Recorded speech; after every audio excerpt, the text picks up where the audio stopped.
Lying face downwards on a ledge of sloping lying rock. face downwards. Half in a tiny cage of the water. One arm flung out over her head, like a child falling asleep. Flung out, face down her child, like a child asleep. On a tiny cage beneath the moon. One arm flung out over her head, like a child girl falling asleep. Face down her heart after the ledge. One arm over her head, in a tiny child fallen asleep. One arm flung On a up hot over her head, afternoon. like a child falling asleep on a hot afternoon. Ants everywhere. Busy.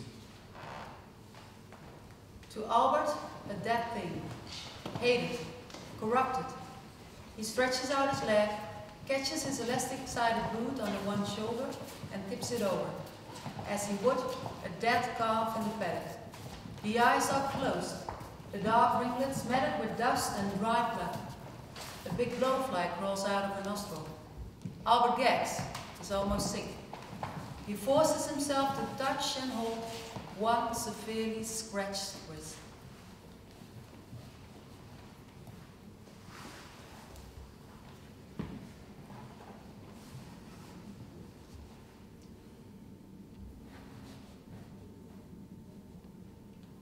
Episode 1. Picnic at a film. Screenplay by Clive Green. From the novel by Joan Lindsay. Characters. Mrs. Appleyard, headmistress of Appleyard College.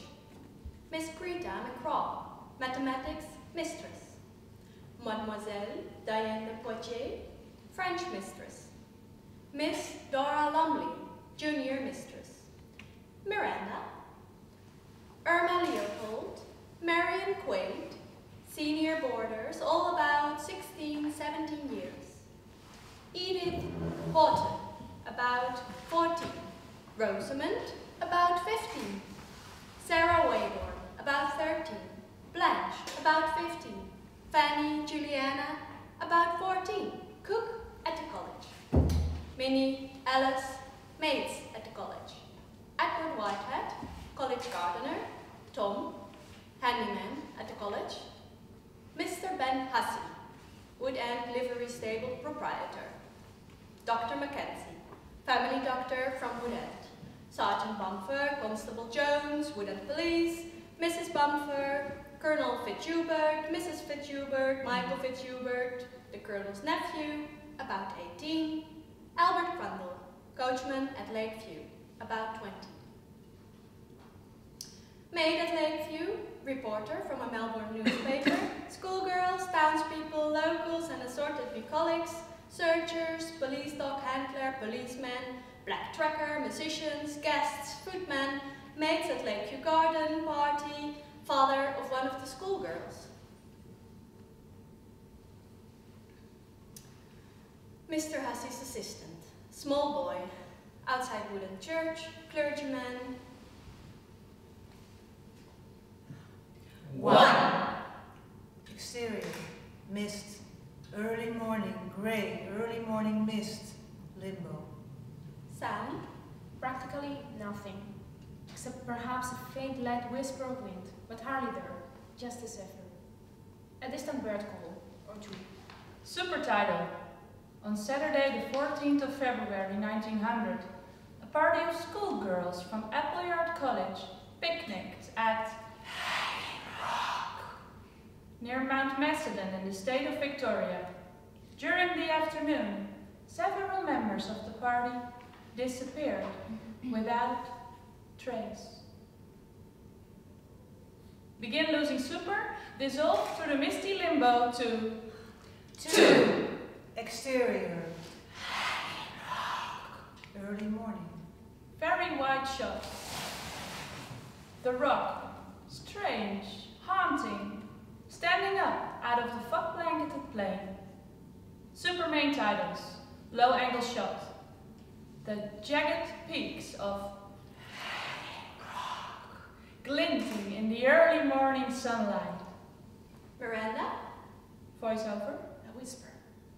What we see and what we see are but a dream within a dream. 3. Interior, college, Miranda's and Sarah's bedroom, early morning. Effects? The early morning bird calls are drifting closer now. A golden head on a lace pillow in slatted shadow. Miranda. Her eyes open. Sound? Throughout this getting up title sequence, the natural sounds are separated and accentuated, almost harshly so, almost contrapuntal to the lyrically soft visuals. Super main credits continue across this sequence. Girls' voices. Whispered verses from old St. Valentine cards touch the soundtracks to this sequence. Night-dressed frail little Sarah is standing in the slatted shadow at the shuttered window. Her hands pull the sliding shutter open. A vertical knife-edged wipe of golden white light burns horizontally across the screen. Our only relief is the black silhouette that is Sarah. 4. Interior, college, Irma's bedroom, early morning. Water pours from a jug into a matching white china bowl. Irma begins delicately washing her face in the little alcove of her bedroom. 5. Interior, college, Edith's bedroom, early morning. Edith is sitting up in bed, counting St. Valentine cards. Edith? 6 and 7 and 8 and 9 and 10 and 11. 6 and 7 and 8 and 9 and 10 and 11. Edith smudgily smiles.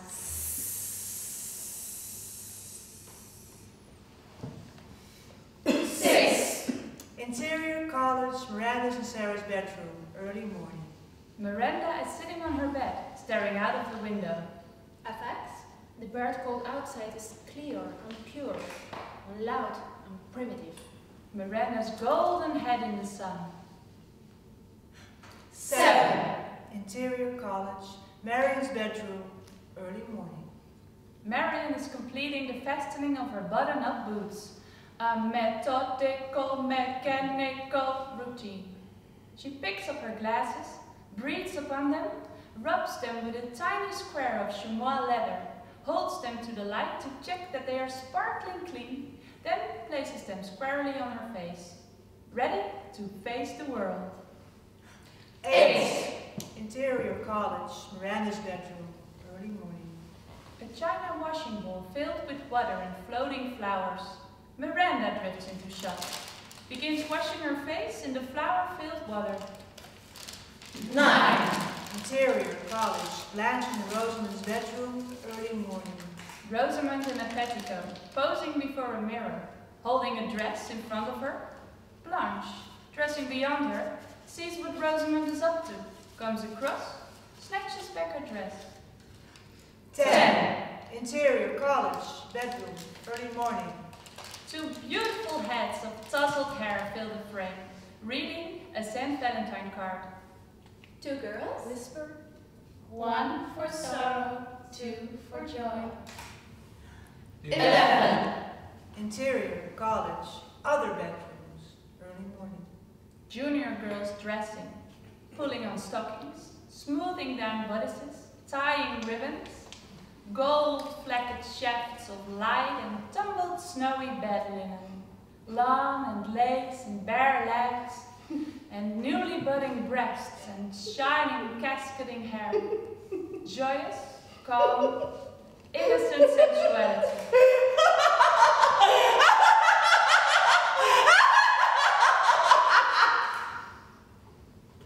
12. Interior, college, another bedroom, early morning. 2 beautiful young girls are dressing. One is lacing her bodices, the other is snapping shut her corset. Firm and mechanical and tight. Their bodices being crushed inside cages of respectable convention. 13. Interior, college, Marion's bedroom, early morning. Marion puts fresh blotting paper in a device for pressing flowers. The single delicate wildflower is placed in position. The device is closed tightly and uncompromisingly. 14. Exterior. Appleyard College, early morning. Long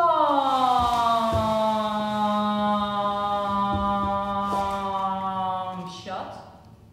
The college, glimpsed through the dusty gold and grey-green gums, foursquare and incongruous. An island of hard stone and English garden marooned in the bush, dreaming of Europe, helplessly. Opening titles have concluded. FX. The breakfast gong. It's the soundtrack, reaching to the next scene. 15. Interior, college staircase, morning. FX. Breakfast gong. Reaches from the previous scene. In a flurry of pastel muslin, the 20 or 30 girls come tumbling down the broad, handsome cedar stairs. Giggling, laughing, chattering, excited. Miss Lumley. Voiceover. Girls. The noise is uninhabited. Miss Lumley. Voiceover. Girls. 16. Interior, college hallway, morning. A hand clap. Miss Dora Lumley is standing at the foot of the stairs. The noise drops a little. Miss Lumley. Unless you all deport yourselves with rather more grace and considerably less noise, Mrs. Appleyard will see to it that none of you go to today. The noise stops. Several of the younger girls nod in a quiescent modesty as they move past Miss Lumley.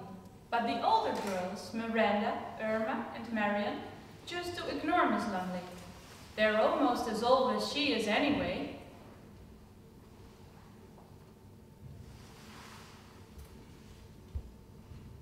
Miss Lumley looks up. Close behind Edith is Mademoiselle Diane de Poitiers, barely distinguishable from the senior girls, also in her summery picnic frock.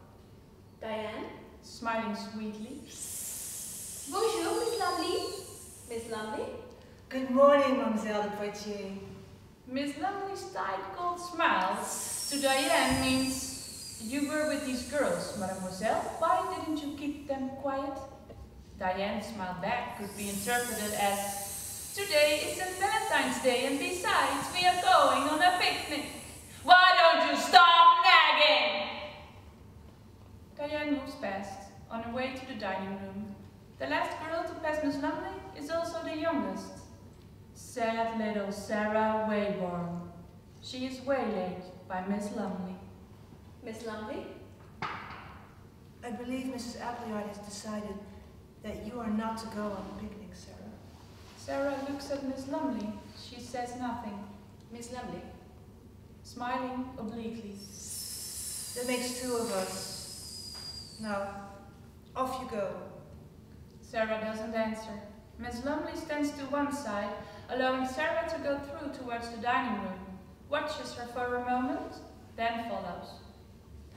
17. Interior, college dining room, early morning. The girls are moving into the dining room, seating themselves, still excitedly showing their cards.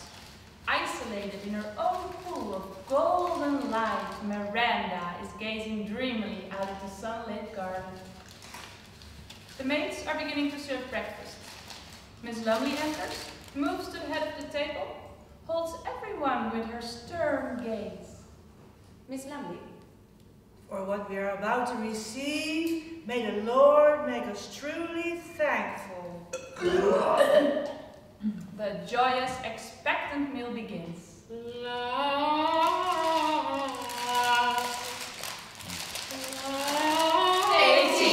Interior, college. Miranda's and Sarah's bedroom, morning. Miranda, sitting in front of a mirror, brushing out her long, golden hair. Miranda. My loneliness is killing me. And I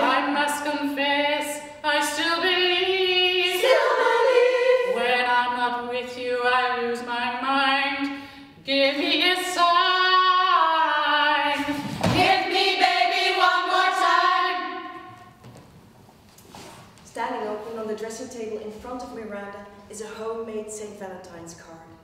Beyond her, sitting on a bed, staring out of the window, is Sarah. Miranda. Someday, Sarah, you shall have to come home with me to the station, to Queensland, and meet my sweet, funny family for yourself. Would you like that? No response from Sarah. Miranda is still brushing her hair. In the mirror, she sees Sarah turn her head, watching the slow, methodological brushing.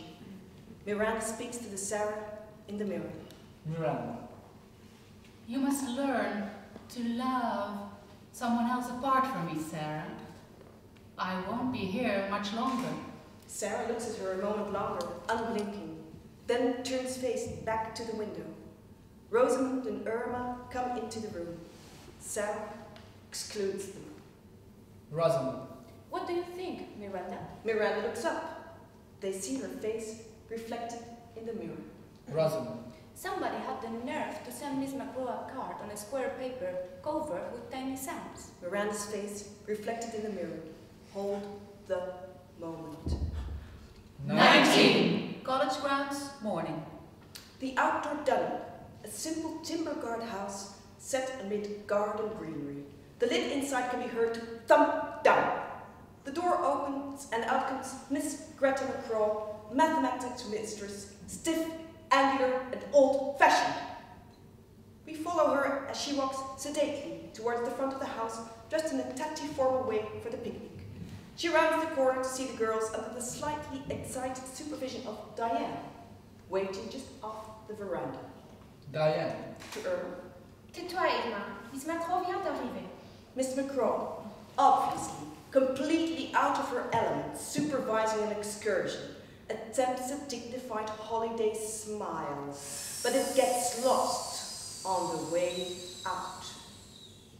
Suddenly, an immense, purposeful figure, swimming and billowing in great silk taffeta, emerges like a galleon in full sail, out of the shadows onto the tiled and colonnaded veranda.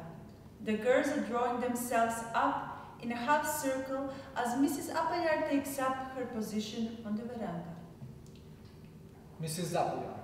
Good morning, girls. The girls curtsy as one. Girls.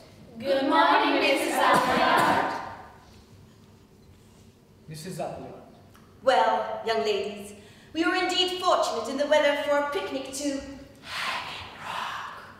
Begin a slow, slow pan across the waiting female faces. Rosamund, excited. Mrs. Appleyard. Voice over. I have instructed Mademoiselle that as the day is likely to be warm, you may remove your gloves once the drag has passed through Wood-End. Blanche, impassive. Mrs. Appleyard. You will partake of luncheon at the picnic grounds near the rock. Irma, expectant. Mrs. Appleyard. Voice over. Once again, let me remind you that the rock is extremely dangerous and you are therefore forbidden any tomboy foolishness in the matter of exploration, even on the lower slopes. Marion, bored. Mrs. Appleyard. Voice over. I also wish to remind you the vicinity is renowned for its venomous snakes and poisonous ants of various species. Edith, she grimaces. Mrs. Appleyard. Voice over. It is, however, a geological marvel on which you are required to write a brief essay on Monday morning. Miranda, she looks up. Miranda's point of view. Sarah's white face, just visible on the roof, behind the balustrade. Miranda gives her a sad smile and a tiny secret wave. Mrs. Appleyard. Voice over. That is all. Have a pleasant day and try to behave in a way to bring credit to the college. Irma shifts her glance from Mrs. Appleyard to Diane. Their looks lock. They exchange fleeting secret smiles. Mrs. Appleyard. I shall expect you back, Miss McCraw and Mademoiselle, for a light supper at about 8. 20. Exterior. College gates, morning. Mr. Hussey's drag, drawn by 5 spirited horses, is rolling out through the college gates in a cloud of golden dust. On the box seat beside Hussey, livery stable proprietor, are Miranda, Irma, and Marion. The drag moves on out of shot, exposing a close-up of the gift-lettered signboard beside the gates. Appleyard College, educational establishment for young ladies. 21. Interior, drag, morning. Traveling shot, inside the drag. A sudden transition from light to shade. Shafts of dust-dancing sunlight pierce the canvas sides of the drag, but the heavy, black roof keeps the inside gloom. The civilized girls, gently moving about to the motion of the vehicle, are chattering animatedly about everything, all of them, all at once, so that none of the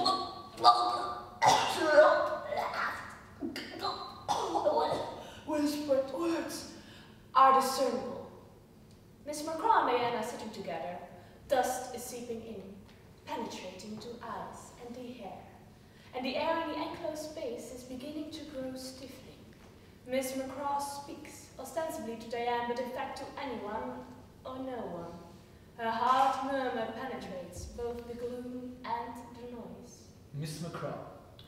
This we do for pleasure, so that we may shortly be at the mercy of venomous snakes and poisonous ants. How foolish can human creatures be? Diane doesn't reply, but a tiny smile touches her lips.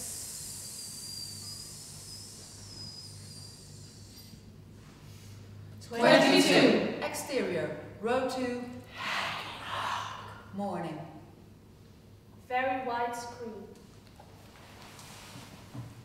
Hussey's drag is a tiny moving dot in the vast wheat and yellow landscape. 24. Exterior, Wood End, Main Street, day. Hussey's drag moving through.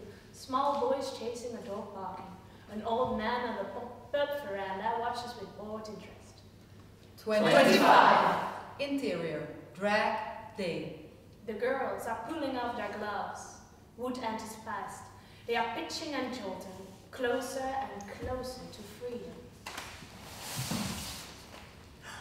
26. Exterior, row 2, day. The drag, passing through more heavily timbered country. The morning is growing hotter. The straining shoulders and rippling rumps of the horses are staining dark with sweat. Hussey pulls out a big spotted handkerchief and wipes his neck. Tiny beads of perspiration are standing out on the girls' foreheads. 27. Interior, drag, day. Miss McCraw, jolting serenely amongst the dancing golden dust, her head full of dancing equations. Hussey half turns back from his seat in front. Hussey.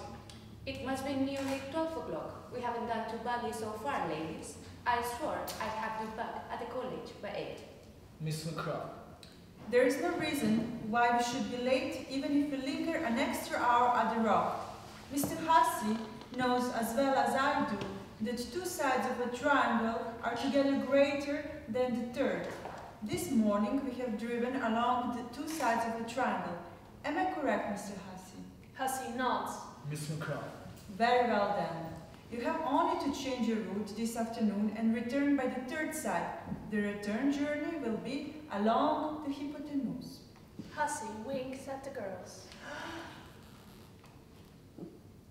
Miss McCraw. It's Pythagoras, Mr. Hussey. Marion, can you hear me up front there? You know what I mean, I hope. Marion has been listening, but Hussey shakes his hand. 28. Exterior, row 2, day. Wide screen. The drag, spanking along the dusty, shad-speckled road, approaching 29. Interior, drag, day. Traveling shot. We see the rock over Hussey's shoulder, appearing fleetingly removing the trees. Then clearly for several seconds at a time, dominating the landscape. Hussey. There she is, girls. Mr. Hussey's whip rises to indicate the awesome sight. Miss McCraw. The mountain comes to Mohammed.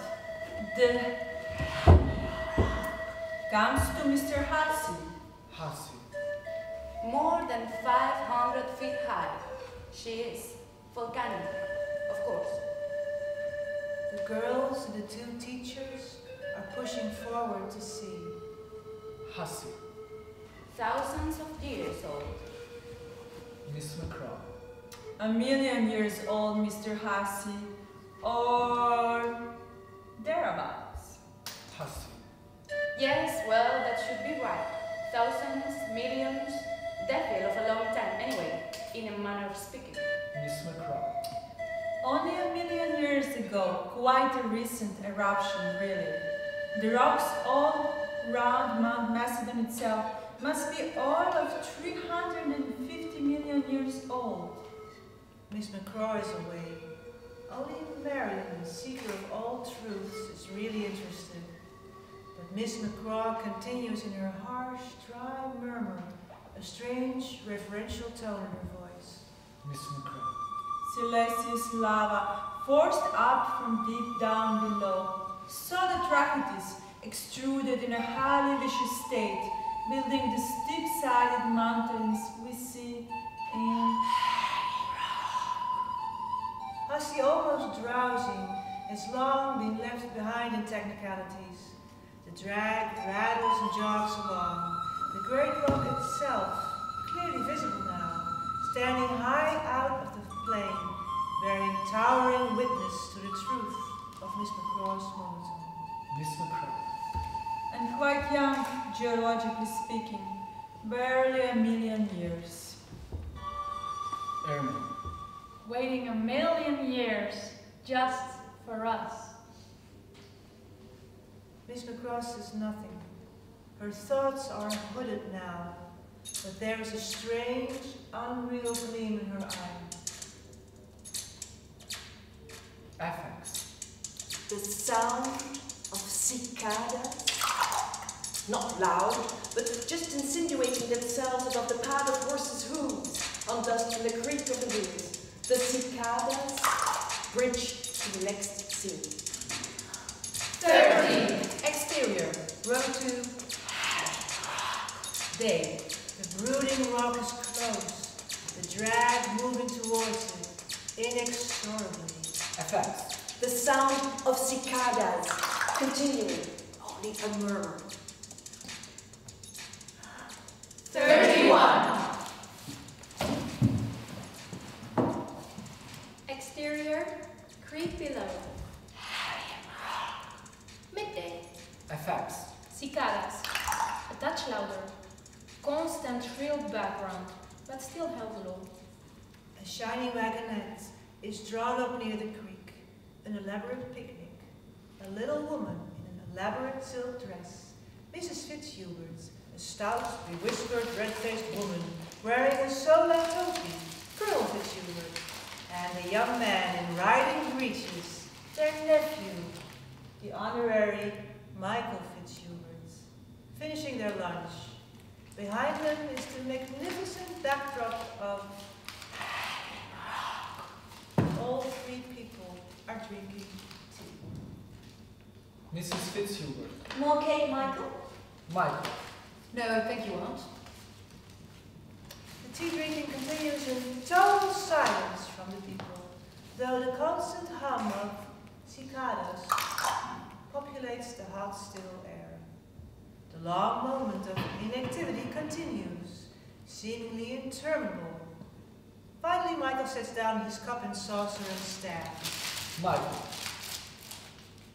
I think I'll just stretch my legs, huh?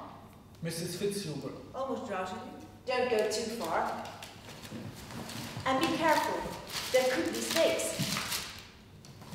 Michael nods, moves towards the creek.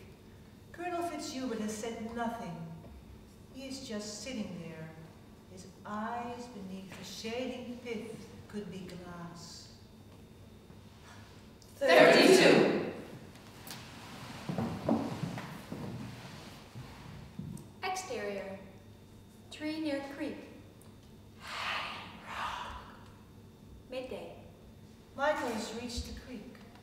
Sitting with his back to a large tree, out of view of the picnic party is Albert Crumble. The Fitzhubert's coachman. As Michael comes to the side, he lifts an open bottle of beer to his lips. He swigs deeply. He lowers it back between his knees, then continues eating the large wedge of egg and bacon pie he is holding in his other hand. Albert. How is it going? Michael. All right. Michael is standing there a little awkwardly. He feels a touch out of place. Albert indicates the two older people with his head. Albert? They finished eating, have they? Michael? Pardon? Albert. The Colonel and the Missus. They finished eating, have they? Michael. Oh, yes. Yes, they have. Albert. They expect me up there in a minute, I suppose. Albert takes another pull on the bottle, Michael's eyes watching its rise and fall. Albert. Can't be more than midday. Michael. No, Paul. Michael? I thought it was a little early for lunch myself. Albert. Yeah. Albert drinks as before, Michael watching as before. Albert, realizing, proffers the bottle. Albert. Like a drink? Michael hesitates a moment and then takes the bottle. Michael. Thanks. Michael wipes the top of the bottle with the palm of his hand, lifts it a touch distastefully to his lips, tilts, then drinks deeply. Albert. You know, they always allow an hour longer than it takes to get here, and then they got to eat straight away. Michael is returning the bottle. Michael. Thanks. Albert takes a glove without wiping the top of the bottle, then hands it back to Michael, who accepts it readily this time. Albert. Not that they got anything else to do. I mean, they never go for a walk or nothing. Michael is about to rub the bottle once more, hesitates, grins, drinks without doing so. Albert grins. Albert. I sometimes wonder why they bother. The grass bed of the lake view is a lot softer, and there is no dust, and there are no insects. The bottle is passed back. Albert is probing an ant's nest with a stick. He takes a last deep swig from the bottle and looks up, towards the entrance to the picnic grounds. Effect. The background sound of cicadas, reaching to the next scene, is suddenly interrupted upon the rattle of the approaching drag. 33! Picnic grounds, midday. Effect. The sound of cicadas reaches from the previous scene. The drag is approaching the gate of the picnic grounds. Hasi. Whoa there, whoa! Whoa there, whoa! The drag stops. Miranda climbs down, approaches the sagging gate, now closed. Miranda skillfully manipulates the heavy, stubborn latch. It falls down with a sharp clang. A flock of brilliantly colored parrots screech out of the tree into the eye of the sun. The horses rear and plunge wildly. The parrots are flapping and screeching their way out across the dry, sunlit plain, heading and tumbling towards the misty blue-green of Mount Macedon. Effect. The pervading, ever-present thrill of the cicadas, reaching to the next scene. 34! Exterior. Picnic grounds, day. Effects. Cicadas. Bridgie. Low-angle shot. The creamy white girls, haloed by shining hair. Glasses raised above a St. Valentine's Day cake. Miranda. To Saint Valentine's! Glasses clink. Miranda is poised above the cake, knife in hand. She thrusts down. The cake is cut. 35! Exterior. Picnic grounds, early afternoon. Effects. The cicadas. A decibel louder now. Bridge from the previous scene. Big close-up. Ants. are dragging and bowling and rolling great brown and black and pink objects across the sand. Others are hurrying past in the opposite direction. We follow those on their urgent outward journey, across the grey granulated sands, up and on to the snowy white plain, past shining, glittering structures whose purpose can only be guessed at, right up to a great pink-covered heart-shaped mountain. The ants are making their way into the dirt, wedge-shaped cover, deep in the side of the mountain, and emerging with black, brown, and pink burdens, spoils from a quarrying enterprise. Widened to see the college picnic party. We know it is a little later. Smoking campfire, horses teetered out, grazing beyond the drag. Large white tablecloth covered with the remains of lunch, chicken pie, angel cake, jellies, bananas, the big iced cake in the shape of a heart. Two teachers and the girls, insulated from natural contact with earth, air, and sunlight, by corsets pressing on the solar plexus, by voluminous petticoats, cotton stockings, and kid boots. They are no more a part of their environment than figures in a photograph album, arbitrarily posed against a backdrop of cork rocks and cardboard trees. Mr. Hussey, confined in his surroundings, his backside comfortable on hard ground, his head in the blue-gray smoke, a pannikin of black tea in one hand, his old chained pocket watch in the other. Hussey, voiceover. Well, now, that's funny. Hussey. Blowed if my watch hasn't stopped. Dead on 12 o'clock. Hussey lifts his watch to his ear and shakes it. Hussey. Real funny. You wouldn't have the time, I suppose, miss. Diane. Miranda, your pretty little diamond watch. Can you tell us the time? Miranda. Don't wear it anymore. I can't stand the ticking above my heart. Irma. If it were mine, I would wear it always, even in the bed. Would you, Mr. Hussey? Miss McGraw. Taking out an old-fashioned gold repeater on a chain. Stopped at 12. Never stopped before. Must be something magnetic. Hussey is squinting at the sun. Hussey. Well, after 2, I would say. We should be very careful. I promised Mrs. Appleyard I will have you look back at the college by 8. The word college touches Irma's eye with a sliver of ice. Edith is spooning cake and cream into her mouth. Edith. Except for those people down there, we might be the only living creatures in the world. The facts. Cicadas, bridging to the next scene. 36. Exterior. Montage afternoon. Cicadas, bridging from the previous scene. Leaves, flowers, and grasses glow and tremble under the canopy of night. Cloud shadows give way to golden motes dancing above the pool on the creek, where water beetles skim and dart. Where water beetles skim and dart.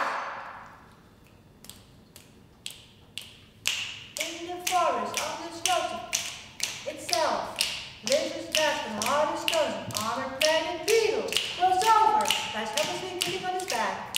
Fat white grubs and flat gray lice prefer the dark security of layers of rotting bark. Torpid snakes lie coiled in their secret holes, awaiting the twilight hour. In the hidden depths of the twilight hour, the thick scrub, the birds wait for the heat of the day to pass. Effects. And over all, shrills the interminable summer song of the cicadas, bridging to the next scene. 37. Exterior, picnic grounds, mid-afternoon.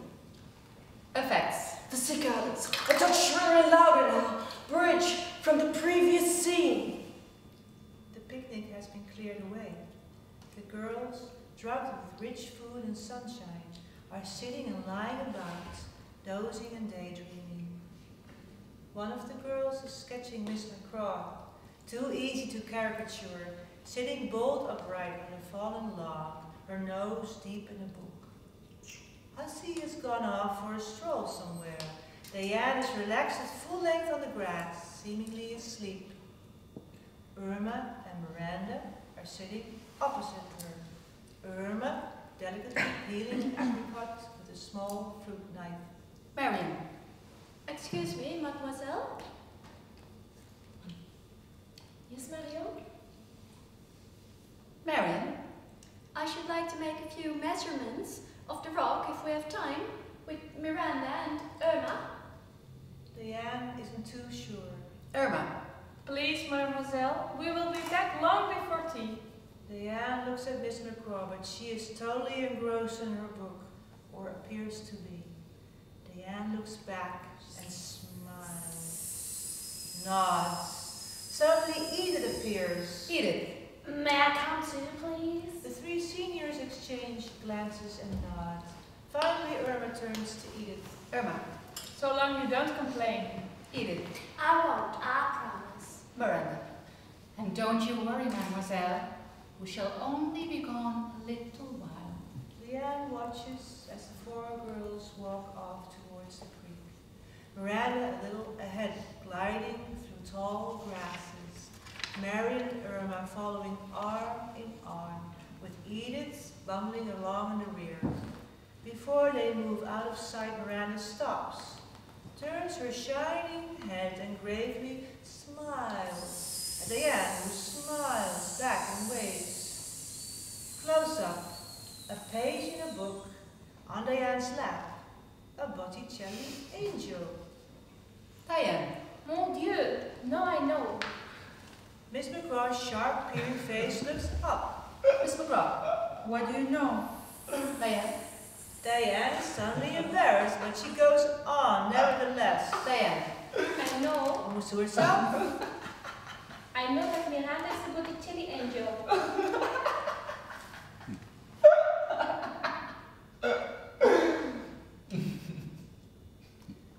Diane lies down again on her back, staring upwards into the trees.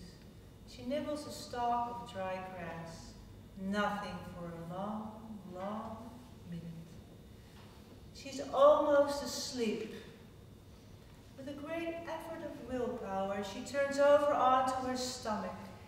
Everyone is asleep, except Diane and Miss McCraw. Diane, her sense of responsibility, battling her total feeling of languor, begins counting the sleeping girls. 19. Apart from Edith and the three seniors, that is everyone. Diane lowers her head, relaxes, and falls asleep. Miss McCraw is the only person awake. Effects. The cicadas shrill on forever, bridging to the next scene. 38. Exterior, forest below, mid-afternoon. Effects. The cicadas bridging from the previous scene. A burst of wild freedom. The four girls, Miranda, Marion, and Irma, with Edith trailing behind, are running helter-skelter through the ferns. They glimpse them for a moment, beautifully incongruous in their starched and impractical Victorian dresses. Then they are gone. Effects. Cicadas bridging to the next scene. 39. Exterior, creek below, mid-afternoon. Effects. Cigarras, enlazando desde la escena anterior. The four girls are moving along, following the winding course of the creek. Miranda, Marion, and Irma, and already tagging along a little way behind. Edith, breathless, excited, pink-cheeked from running. Miranda poses, looking up the creek and back. Miranda. We really must find a suitable place to cross over. The others stop. Edith catches up. Miranda. Or we shall see nothing at all before we have to turn back. Irma looks up. The is hidden behind a screen of tall forest trees. Marion looks along the creek. It's getting wider as it approaches the pool. She estimates the width where they're standing. Marion. At least 4 feet. There are no stepping stones. Irma. I vote we take a flying leap and hope for the best. Irma gathers up her skirt. Miranda. Can you manage it, Edith? Edith's frightened little eyes are measuring the gap. Edith. I don't know. I don't want to get my feet wet. Edith. Why not? Because I might get pneumonia and die, and then you'd be sorry and stop teasing me. Mary and Miranda exchange exasperated glances. Irma. Kindly. I'll go first, Edith. Then you can follow. I'll catch you and help you up the bank. Edith nods, not too sure, but she'll try. Irma gives her an encouraging smile, gathers her skirt up once more, and jumps across, clearing it easily and landing gently on the other side. Albert. Voice over.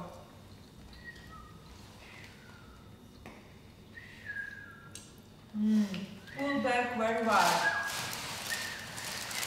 Albert and Michael over the creek, further downstream. They realized the previous shot was their point of view. Albert is washing champagne glasses in the pool. The Colonel and Mrs. Fitzhubert are in the background, asleep. Albert and Michael are watching as Edith is coaxed by others to jump and finally does so successfully. Irma catching her. Albert. I thought the little fat one is gonna take a bath. Michael grins. Mary jumps across. Albert. Some of them are real lookers. Miranda is about to jump across. Michael is watching intently. He is immediately attracted to Miranda. For some reason he could never explain. Michael holds his breath. Miranda jumps, easily and gracefully. Her long golden hair following out behind, glinting against the dark water. Albert. Have a look at the shape of the dark one, built like an hourglass. Michael doesn't answer. The girls are moving along the other side of the creek. Miranda last. Albert. Have a look at the last one, the blonde. She'd had a decent pair of legs all the way up to her bum. Michael is still watching the girls. He speaks without looking at Albert. Michael. I'd rather you didn't say crude things like that. Albert. I say the crude things, you just think them. Michael looks at Albert, almost angry, blushing. Albert turns, winks, grins. Michael grins back, despite himself. He stands, is entranced by Miranda. Michael. I'll just stretch my legs a bit before we go.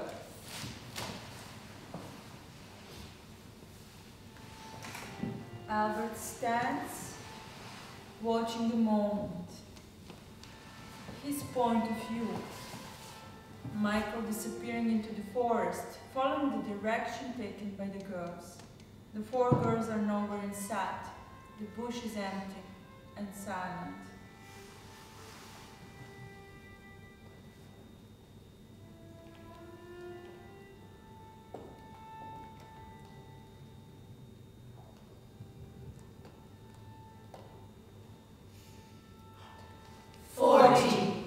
Exterior.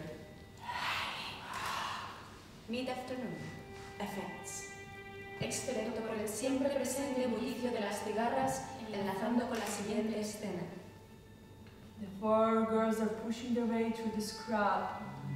Marion, Miranda, Irma, Edith. Twigs and brambles clutch at their clothes as they pass. Underfoot, the ground is rough and rocky, soft and mossy by turn, strewn with rotting wood and fallen branches and thick with pockets of decaying leaves. The green and golden light shafts dappled to the trees.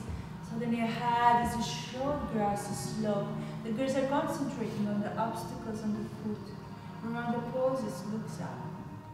Miranda. Quietly. Look. Their point of view. Brilliantly illuminated by the lowering afternoon sun. On the steep southern facade, The plate of golden light and deep violet shade reveals the intricate construction of long vertical slabs, some smooth as giant tombstones, others glued and fluted by a prehistorical architecture of wind and water, ice and fire. The girls are entering the bracken at the foot of the steepening climb, looking forwards, their feet finding their own way through the ferns, their heads tilted up towards the glittering peaks, saying nothing, seemingly forever, their feet cushioned in silence, and only noise, the all-pervading cicadas. Finally, Mary. McCraw says the rock's 1,000,000 years old. Edith. 1,000,000? How can anything be that much? My papa made 1,000,000 out of a mine once in Brazil. He bought Mama a ruby ring. Edith. Money is quite different. Mary. Whether Edith likes it or not, that fat little voice of hers is made up of millions and millions of cells. Edith. Nonsense.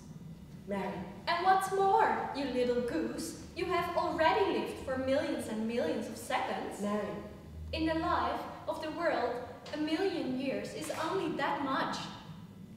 Edith, red-faced and hot, is growing angry. Edith. Tell her to stop, Miranda. She's making me feel giddy. Edith. Why can't we just sit on this log and look at the ugly old rock from here? She sits between two rocks where maiden chair fern trembles like green lace, unconscious of the tensions of the molten mass that holds the monolith anchored to the groaning earth. Edith. It's nasty here. I never thought it would be so nasty or I wouldn't have come. Of the creakings and shudderings, the wandering airs and currents known only to the little bats hanging upside down in the clammy cave. Irma. We'll turn around soon, then it will be downhill. None of them see or hear the snake dragging its copper coil over the stones ahead. Miranda. My father once showed me a picture of people in old-fashioned dresses having a picnic at the rock. Nor the panic exodus of spiders, grubs and woodlice from rotting leaves and bark. Effects. Cigarras, enlazando desde la escena anterior. 41. Exterior, maze on mid-afternoon. Effects. Cigarras, enlazando con la siguiente escena. Irma, Marion, Edith and Miranda are waving their way up on the rock. From sunshine to shadow to sunshine to shadow.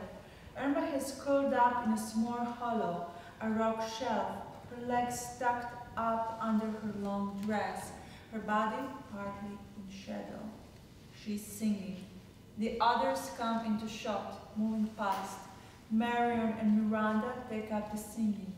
Edith stumps past, head down, silent, save for her heavy breathing. Irma stops singing, climbs out, follows the others. Effects. Cigarras, enlazando desde la escena anterior. 42. Exterior, ledge on mid-afternoon. Effects. Cigarras, enlazando con la siguiente escena.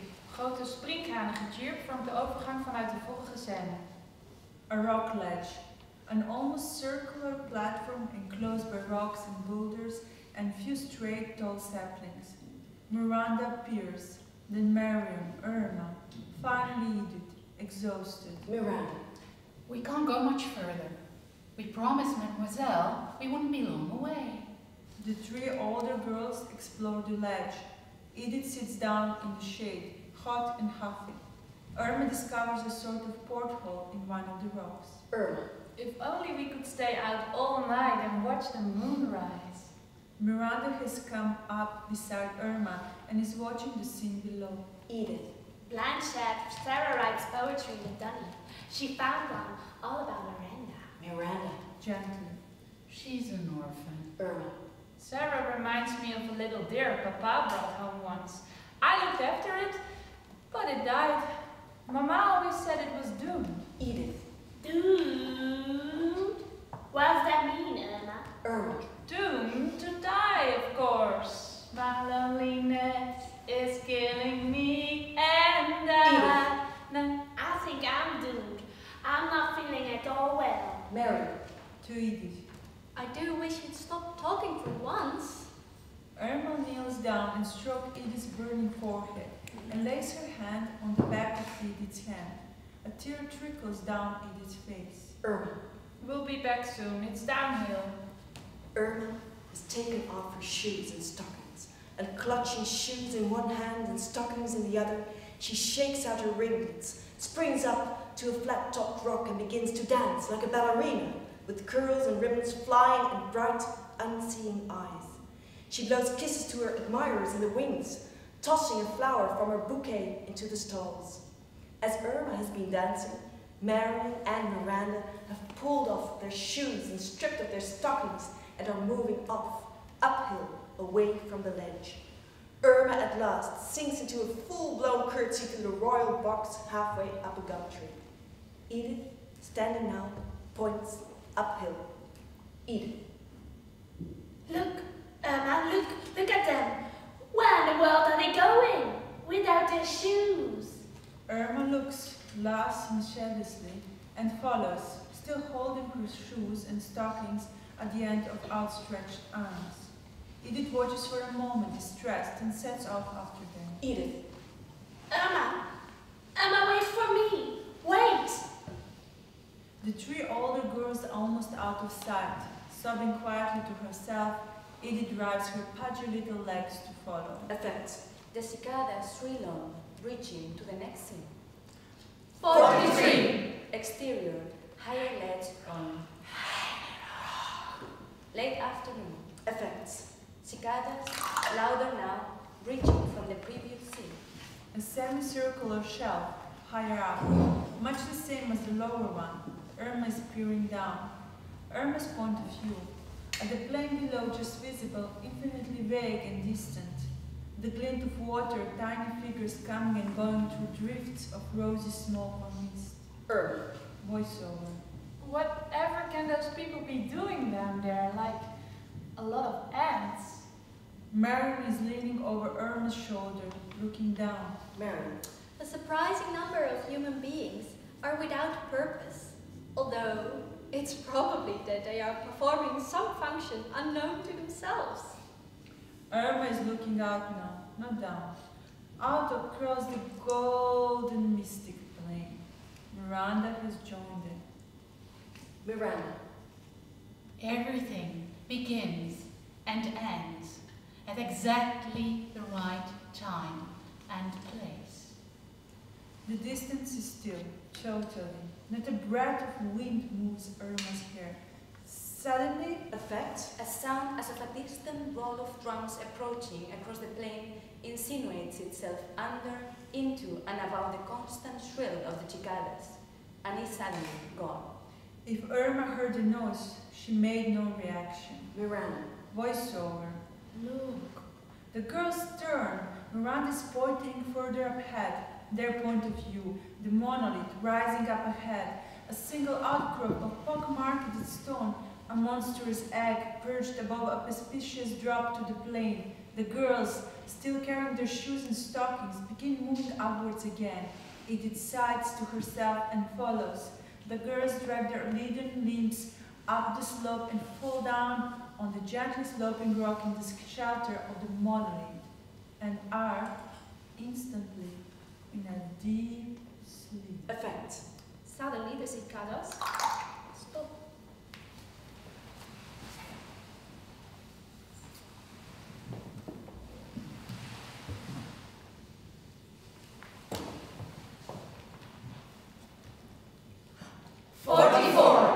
Exterior, picnic grounds, late afternoon. Effect.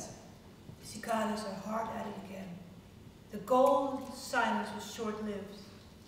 The picnic grounds are in deep shadow now. The solid black presence of the spreading across the lower slopes and beyond the creek. Diane and the girls are still asleep. Only Miss McCraw is still awake. She looks up at the rock. Effect.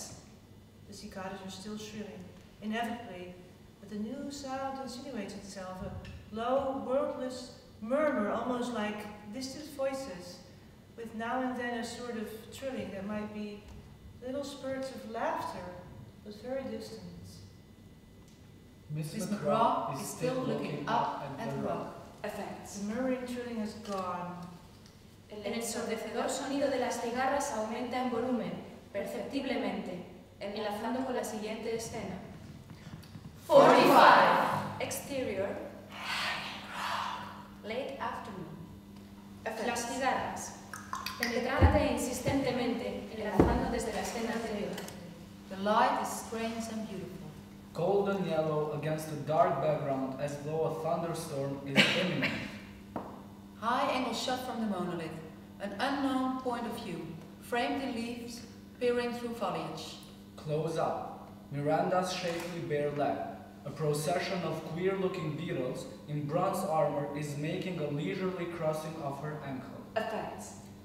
A las insistentes cigarras se une el murmullo sin palabras más de cerca de gorjeantes canciones y risas. Widened to see Miranda waking, opening her eyes, looking down at the beetles without the slightest expression of fear or apprehension, or indeed of any expression at all. Miranda holds herself up on her elbow. Her leg moves a fraction. The beetles stumble off, Miranda watching as they scuttle off to safety under some loose bark. Miranda looks about. In the colorless twilight, every detail stands out, clearly defined and separate. Marian's torn muslin skirts fluted like a nautilus shell. Irma's ringlets, framing her face in exquisite spirals. Edith, flushed and childlessly vulnerable in sleep. Edith awakes, sits up, shocked and confused. She looks around, sees Miranda, is also awake. Edith. Oh, Miranda, I feel awful, really awful. Miranda has stood. Marian and Irma are waking up and staggering to their feet. They look about, past, beyond, through each other. Edith is still sitting there. Edith. I feel perfectly awful, Miranda. When are we going home? Miranda doesn't answer. No one answers. Edith. When are we going home? Miranda begins moving away, up the rise. Marian and Irma are moving away with her, barefoot across the sharp stones without a stumble or a word, seeming to glide along, uphill, up. Edith watches them, puzzled. Edith. She croaks it. Miranda. Frightened. Edith. Miranda. Terrified. Edith. Miranda. Effects. The shrilling of the cicadas is now a terrible roaring scream. The girls are fast moving out of sight behind the monolith. Edith. Don't go up there! Come back! Edith turns, looks about. She sees something. Her eyes dilated with horror. She screams. Effects. Las cigarras y los gritos de Edith se funden en una inextricable pesadilla de sonido. 46. Exterior. Further down the slope. Late afternoon. Steeped, pitched forest. Edith is coming. Her screaming heralding her panic-stricken approach long before she's in shock. Suddenly she's here, rushing wildly distraught across the field of vision.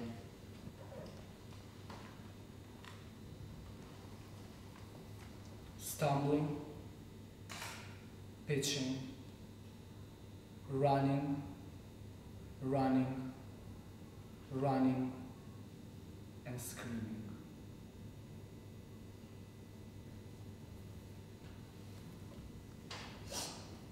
End of episode 1.